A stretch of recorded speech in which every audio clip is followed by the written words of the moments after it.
My fiancé labeled me wife #2 on his phone, gaslighted me when I questioned.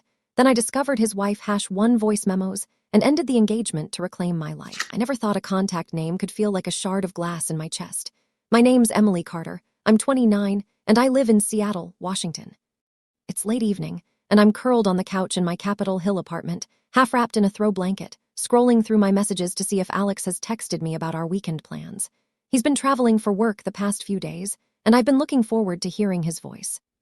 My thumb hovers over his name in my contacts. I expect Alex Morgan fiancé or something sweet I saved myself. Future Mrs. Morgan. Instead, it reads wife #2. My breath freezes mid-inhale. I blink, convinced it's a trick of fatigue or some weird autocorrect. I swipe up to exit and tap again. The label doesn't change. My heart hammers so loudly I can almost hear it in my ears. I sit upright, blanket slipping from my legs. Memories of our engagement flood in, how he got down on one knee at Gasworks Park last autumn, the way his eyes shimmered when he slid the ring on my finger. I remember feeling seen, wanted, and now this. Wife #2. There's no date next to it, no jokey emoji, just that cold label. I can't tell if someone played a prank or if it's something darker. I force myself to breathe slowly, but my hands shake as I lift the phone closer. I open the contact details. Number, email, birthday, everything looks normal. No hint of a prankster message or recent edit timestamp. I scroll through the change history. There isn't one. I imagine some third party messed with his phone, but why? Who would joke like this about a fiancé? And if it is him, why would he call me that? Shadows gather in the corners of the room as I replay moments. Casual jokes he made about exes, passing references I brushed off as harmless. Now they feel loaded. Did I miss signs? Was he always capable of this kind of callous labeling? Or is there a more innocent explanation? A misstep, a placeholder he forgot? My mind darts between hope and dread. My chest tightens. I tap on his profile picture, half expecting it to blink or glitch to something else. It doesn't. I lean forward, phone trembling in my hand. I force a laugh, whispering into the silence. It's nothing. It has to be nothing. But I can't shake the image of #2 after the word wife. It's like a countdown or a ranking. It's wrong. I glance at the dark window, the city lights flickering beyond. I feel exposed, as if someone flipped the lights on in a room I thought was private. My stomach knots, and I realize I can't let this drop into the back of my mind. But for now, I'm frozen, staring at the screen. I'm caught between disbelief and a mounting panic. Is it a prank, a mistake, or proof of something I never wanted to imagine? My thumb hovers again over his name. My phone trembles in my hand, heart pounding. Is this a typo, or something far more sinister? Even after I forced the contact closed, I couldn't stop seeing wife #2 flicker behind my eyelids. I tried to tell myself it was a mistake, maybe a prank or a slip, but by mid-morning, doubt had rooted itself deep in my chest. At work in a small graphic design studio, I kept my phone face down on the conference table during meetings, afraid any notification might bring that label back into view. Every time I glanced at my screen, I braced for the moment I'd have to stare at it again. I replayed conversations with Alex, that one offhand joke about collecting exes like souvenirs, which at the time I'd laughed off, assuming he meant it lightly. Now it felt ominous. I remembered how he once teased about deleting old messages so nobody digs up ancient mistakes. I'd nodded, trusting it was normal privacy talk. But today, those words felt like breadcrumbs leading to something I didn't want to face. That evening, I planned dinner at our favorite neighborhood bistro, a quiet spot in Capitol Hill where the lighting is soft and the menu's familiar. I hoped a normal evening would calm me. When Alex arrived, he hugged me tightly, his afterwork jacket still damp from a light drizzle outside. "Long day?" I asked, forcing a smile that felt brittle. He shrugged, leaned back in his chair and said, "Nothing I can't handle. You." He sounded casual, but my chest tightened as I looked for any tremor in his voice. We ordered and made small talk, projects at work, a show we wanted to binge, weekend plans. Every question I asked felt rehearsed. Every answer he gave I dissected. A slight pause before he replied, a quick glance away when I mentioned family gatherings next month. When I teased, "You look distracted," he waved it off. "Just tired from the trip. You know how long flights mess me up." I wanted to believe him, but my gut twisted. Why hadn't he noticed or corrected that contact label before I did? Why hadn't he mentioned a prank or some odd joke? His reassurances felt smooth but hollow. At one point I blurted, "Are we okay?" His eyes flicked to mine, puzzled. "Of course," he said, voice steady. Yet something in his gaze shifted too fast, like a curtain drawn shut. I let it pass, nodding and sipping my water, but inside, suspicion gnawed. After dinner, we walked home under street lamps shimmering on wet pavement. I forced conversation about a new exhibit downtown, watching his expressions for cracks. He seemed present, yet I couldn't tell if he was hiding something or if I was inventing shadows from fear.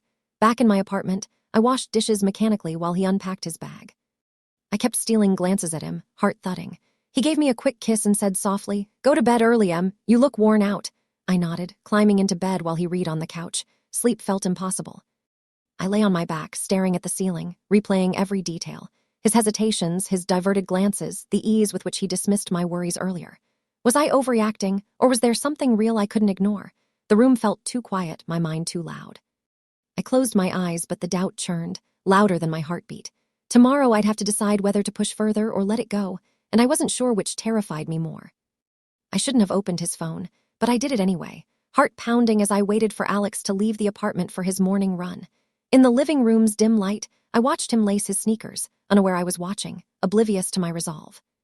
Once he was out the door, I exhaled, grabbed his phone from the charger on the nightstand, and stared at its lock screen as if it held all the answers. Swiping up felt like crossing an invisible line. I entered his passcode, memories of trust warred with dread, and tapped into messaging apps first. I scrolled through our shared photos, vacations, celebrations, lazy Sundays, but something felt off. There were gaps, entire weekends where I remembered laughter and sunsets, yet the album contained only scattered snapshots. On a trip to Portland last spring, I recalled dozens of pictures. Here, only a handful remained, as if someone had pruned memories. My stomach twisted. Next, I opened our shared chat threads. Some conversations with friends were intact, but others seemed truncated. Messages ending mid-sentence, blanks where I knew jokes once lived. I searched for timestamps, wondering when deletions happened. My finger paused over a thread with a friend I barely recognized. No profile picture, just a name. M. I tapped it and found only the initial message. "Miss you," then silence. I frowned, recalling Alex never mentioned anyone with that name. My pulse sped as I navigated to call logs. Most entries were familiar. My number, work calls, family. But interspersed were calls to numbers I didn't recognize, brief and early in the morning or late at night, some labeled only by area code. I noted one from a Chicago area code, date 6 months ago. I remembered that weekend. We were supposed to drive to a cousin's wedding, but Alex said he had to visit a client unexpectedly.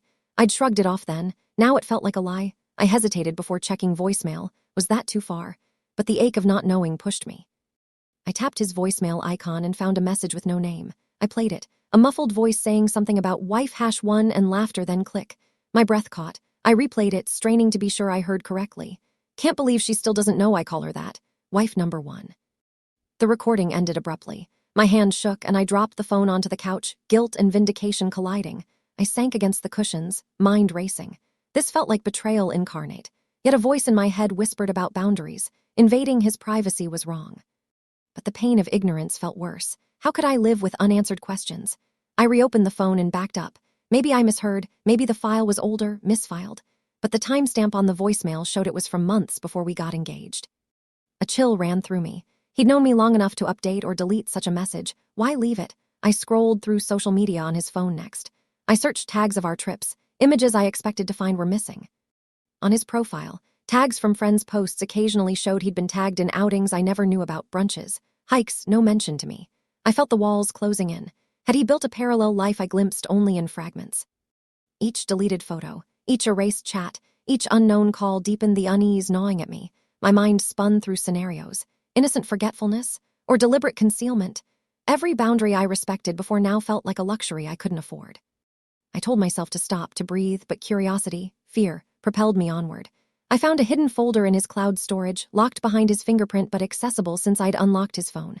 A backup labeled old contacts with entries like wife #1, wife #2, erased names. My throat tightened. The label I saw matched a pattern, not an accident. As I closed the folder and slid the phone back to the nightstand, guilt and resolve warred inside me. The evidence felt damning, yet my heart resisted. I wondered how I'd confront him with this, if I even should. The apartment felt too small now, secrets hanging in the air like dust motes in a shaft of light. I paced, seeking calm, but every memory of Alex shifted. Friendly smiles now looked guarded, moments once sweet now suspect. Night came and I lay awake again, phone face down beside me. I knew I'd crossed a line, but I couldn't unsee what I saw. The question wasn't just what he'd hidden, it was what I would do next.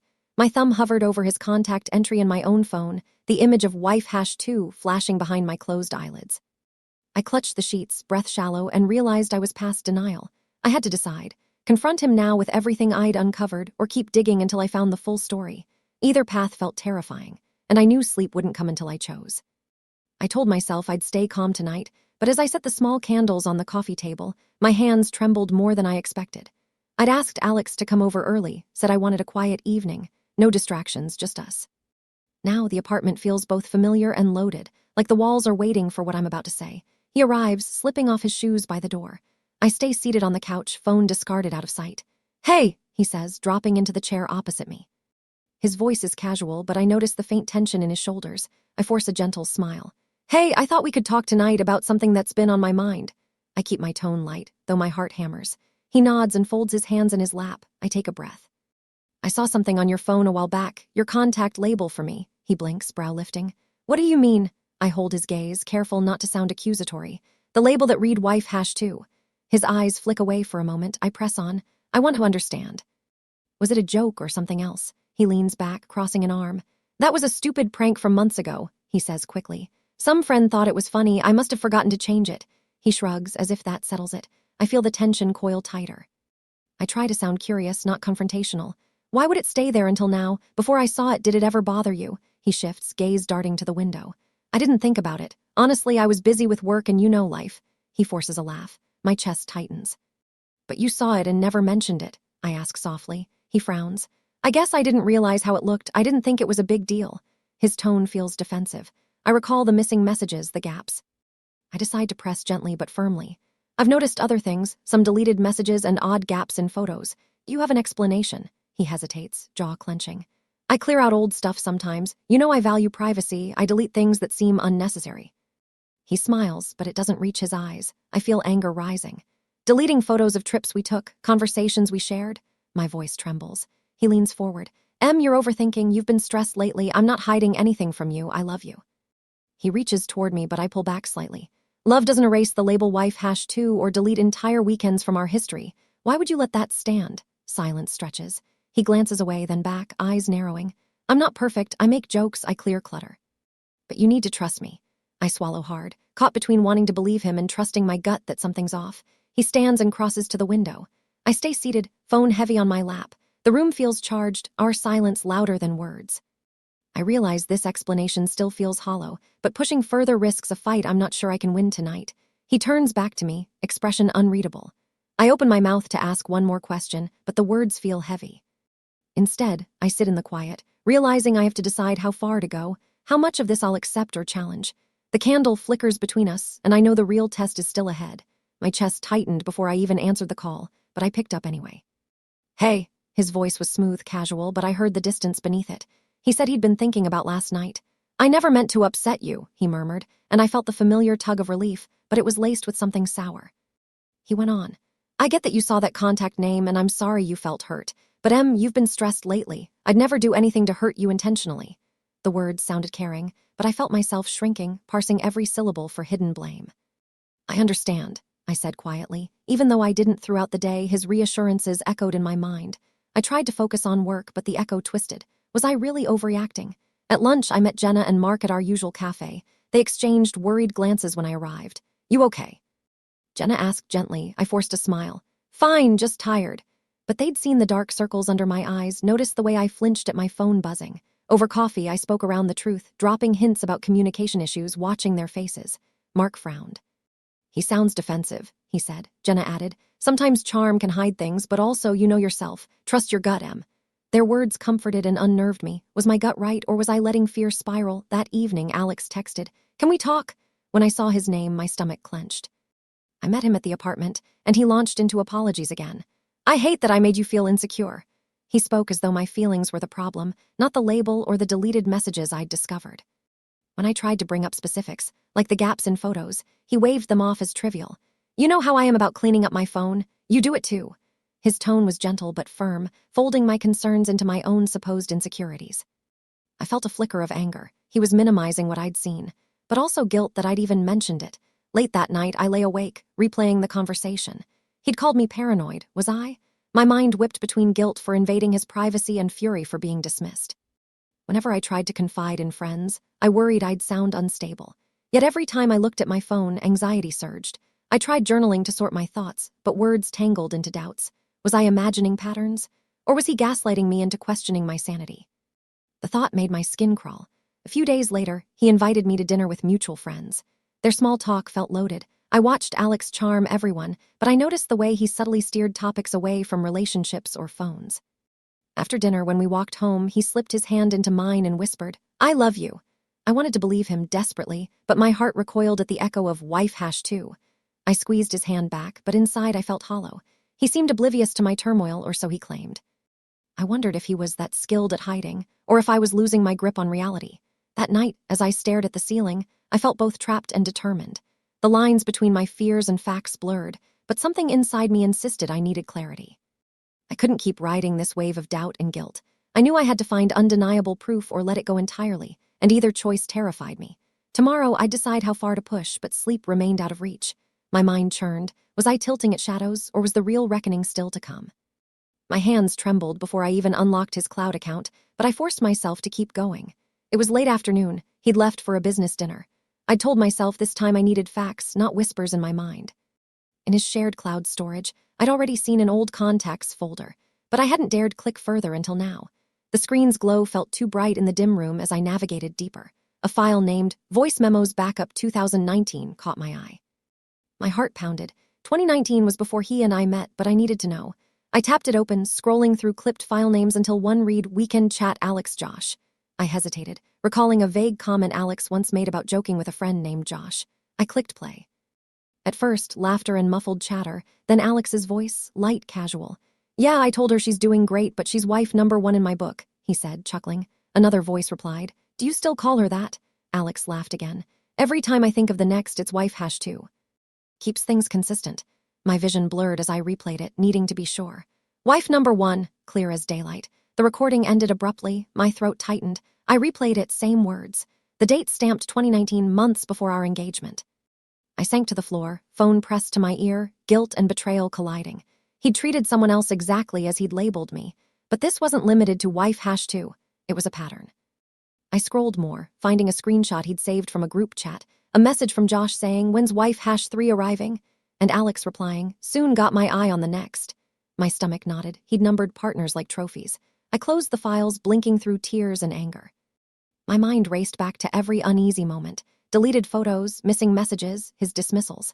Now a pattern emerged. This was never a prank or forgetfulness. It was how he viewed relationships. I pictured the engagement ring on my finger and felt it burn. I needed to see him face to face with this proof. I drafted a message. "We need to talk, now." My thumb hovered, hands shaking, but I pressed send. He returned minutes later, stepping through the door with a tired smile. I led him to the couch without a word, phone in hand like evidence displayed in court. He sat and asked, "Everything okay?" I held up the phone screen to show the cloud folder and the voice memo file names. His eyes flicked to the screen, confusion turning to unease. I pressed play. His laughter filled the room again. He stared at me as it ended. "Where did you get that?" he asked, voice tight. "Your cloud, you saved it. And this screenshot," I said, swiping to the chat image showing wife#1 and wife#3. My voice trembled, but I held steady. "Tell me how to explain this pattern. Why did you call someone else wife#1, then joke about wife#2 before me? Why number partners?" He sank back, silence stretching until he looked away. I thought it was harmless," he began, eyes cast down. "It was just banter among friends. I never meant it seriously." His tone sounded small, but I felt the weight of every erased memory he'd used to cover this habit. I pressed on. "Harmless. You called someone wife#1, called me wife#2, and bragged about looking for wife#3. That isn't harmless, it's demeaning." He ran a hand through his hair, voice rough. "I know it sounds awful now. I didn't think deeply about it at the time. I was young, stupid. I didn't treat them as people, just fun phases." My chest tightened. "And me, what was I, a phase, a number?" He flinched. "I loved you. I do love you. But I see now how it looks, how it made you feel. I'm sorry." His apology felt heavy with admission but light on change. I stared at him, heart aching. The man I believed in was there, admitting a pattern of objectifying partners, counting them, discarding them in his mind. I felt tears sting my eyes, relief to know the truth, pain at its reality. His shoulders slumped. I realized this was the end of any illusions. My voice was quiet but firm. "I need time." He nodded, searching my face. I felt both liberated and shattered, freedom from doubt but grief for what I'd believed. As I stood to leave the room, I glanced once more at the phone lying between us, the proof of betrayal. My next steps loomed, breaking off the engagement, rebuilding myself from the wreckage. The question wasn't just how to move on, but who I'd become after this. I closed the door behind me, breath catching, knowing the hardest reckoning was only beginning, and wondering if I could emerge whole from the pieces. The apartment felt emptier than I'd ever known, the echoes of our last conversation still ringing in the walls. I sank onto the couch, engagement ring in my palm, its weight suddenly cold and foreign. I'd canceled the wedding plans earlier that day. The florist, the venue deposit, the guest list, all wiped from my calendar with a single, decisive click. My heart ached with both relief and grief. I stared at the ring, turned it over in my fingers. The thought of returning it to him felt like returning part of myself, my hopes, my trust. Later, I'd slip it into an envelope addressed to his office. Until then, I kept it close, a painful reminder that what I believed was real had been built on lies. Emotions churned. Shame for missing the signs, anger for his betrayal, and a dull sorrow for the future I lost.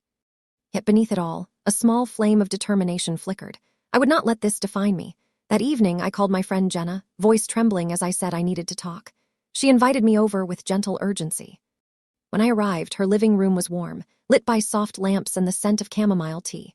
Mark joined us on a video call, and I confessed everything: the voice memo, the numbered wives, the gaslighting after I confronted him. My voice cracked as I spoke, but with each detail shared, the burden lightened. Jenna reached out, squeezing my hand. Mark listened quietly, offering steady support. They didn't try to fix me or dismiss my pain. They simply held space for it, and that acceptance felt like the first balm to my raw wounds. I booked a session with a therapist recommended by a coworker. In the softly lit office, I spoke of guilt and betrayal, of questioning my judgment and self-worth. She guided me gently. Trauma from betrayal often leaves us doubting ourselves. She encouraged me to name my feelings without judgment: grief, relief, anger, confusion. I scribbled in a journal later that night. I was loved by someone who didn't value me as I deserved. That is not my failure. It's his. Writing gave me clarity. I revisited memories, acknowledging red flags I'd overlooked but reframing them not as my fault but as lessons learned. Days blurred into a routine of self-care and quiet reflection. I resumed morning runs along the Seattle waterfront, breathing cold air into my lungs, each step reminding me I could move forward. I reconnected with hobbies I'd set aside, painting small acrylic landscapes, attending a weekend pottery class. These activities felt like reclaiming pieces of myself beyond fiancé or partner. They were simply me. I felt pangs of loneliness some nights, but I reminded myself that solitude here was healing, not a void. I cleaned out shared spaces. His toothbrush gone, his mug replaced, photos of us removed from frames. Each gesture stung, yet with every change I felt more anchored in my own life. I updated my phone contacts, his name deleted, memories untagged. The act was symbolic but necessary. No more wife-2 reminders. When friends invited me out, I learned to accept support while standing firm in my boundaries. I listened to their stories, but I also shared my own truth without shame. Some conversations brought tears. Others made me laugh until my sides hurt. Each interaction reaffirmed that I was worthy of respect and honesty. One night, I opened my journal to write about future hopes. I wrote, "I want a partner who sees me as whole, not a number. I will communicate my needs and watch for the same in return." I paused, pen hovering, heart steadier than it had been weeks ago. The path ahead felt uncertain. Trust would not come easily. But I recognized my strength in surviving this pain. As I closed the journal, I sensed a shift. Grief still lingered, but beneath it was resolve. I didn't know what tomorrow would hold, whether I'd be ready to date again or focus on work or travel, but I felt equipped to choose consciously. The chapter with Alex was closed, its lessons etched into me. Now, I faced a new beginning, and though fear fluttered in my chest, I also felt a quiet excitement. I was free to shape my life on my terms. And as I blew out the candle that night, I wondered what I would discover about myself next, and whether that discovery might surprise me in the best way. I still catch myself pausing before I pick up my phone, half expecting his name to flash on the screen, and then I remember I deleted it. It's been weeks since I broke off the engagement, but today feels like the first time I truly breathe without that weight. A group of us gathered at Jenna's apartment on Sunday afternoon, soft jazz playing in the background, sunlight filtering through the curtains. I arrived with a loaf of sourdough and a nervous smile, wondering if I'd feel awkward or relieved. The moment I stepped inside, I sensed the difference. I wasn't hiding bruised emotions or pretending everything was fine. I was just Emily, showing up for brunch, not fiancé of Alex. We swapped updates, Jenna's new freelance gig, Mark's travel plans, and I spoke about my pottery class, my painting experiments, the new project I pitched at work. When someone asked about dating, I felt a flicker of tension, but I answered honestly. I'm open but cautious. I know what I deserve now. They nodded, supportive without prying. Later, back in my own apartment, I sat by the window overlooking the city skyline. I scrolled through my to-do list, research a workshop for professional branding, schedule a hike with friends, and finally, a reminder. Draft message to Alex. I tapped the notes app and saw the unsent draft where I'd written everything I wanted to say: anger, questions, memories. My finger hovered over the screen. I reread a line. I thought I knew you, I was wrong. The words felt heavy, like anchors tying me to a past I was determined to leave behind. I deleted the draft in one swipe. That simple gesture felt monumental, choosing not to revisit the hurt, refusing to give it more power over me. I closed the app and opened a blank note titled, Next Steps. I jotted down ideas. Volunteer at the Community Art Center, plan a weekend trip to the Olympics, finally start that blog I've been dreaming about. Each item felt like a small claim on my future, reminders that my life extends far beyond a relationship that devalued me. A few days later, I went on a first date, coffee at a small cafe near Pike Place Market. My heart fluttered more from excitement than fear. I was honest about boundaries early. I've been through some hard lessons, so open communication matters to me. He listened, respectful.